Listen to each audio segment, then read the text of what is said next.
राज्यातील उर्वरित 23 नगरपरिषदा आणि नगरपालिकांसाठी मतदान सुरू। उद्या मतमोजणी।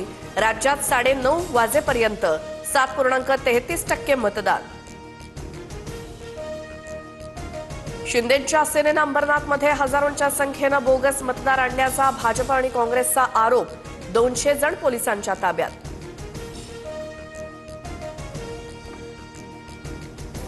नांदेडच्या धर्माबादमध्ये हजारो मतदारांना कोंडून ठेवल्याची घटना। भाजप पदाधिकाऱ्यांनी पैशाचा आमिष दाखवून बोलवल्याचा आरोप।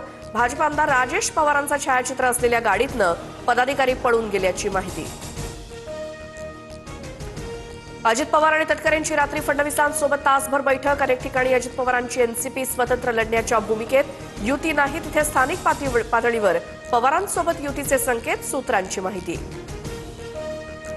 नागपुरात टँक टॉवरच्या अपघातात 6 कामगारांचा मृत्यू। राज्य सरकारकडून मृतांच्या वारसांना 5 लाखांची मदत तर कंपनीकडून 30 लाखांची मदत। फडणवीसांची माहिती।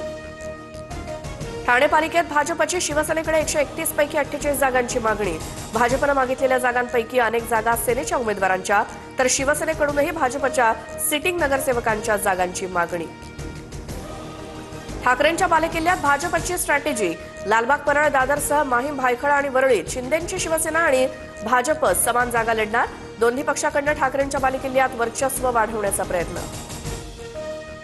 मराठी आणि मुस्लिम मतदारांच्या ध्रुवीकरणासाठी ठाकरे बंधूंची रणनीती।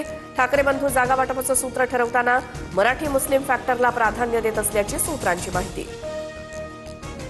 राज ठाकरेंकडून मुंबईतील मनसेच्या शाखांना भेटी आणि नवीन शाखांचं राज ठाकरेंच्या हस्ते उद्घाटन। बीएमसी निवडणुकीच्या पार्श्वभूमीवर राज ठाकरेंच्या भेटी गाठी।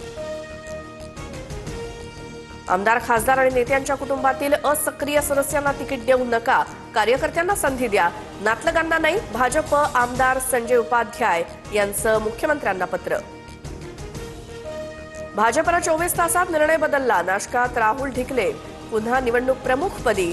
आता नाशिक पालिकेची जबाबदारी राहुल ढिकले आणि देवयानी फरांदेंवर।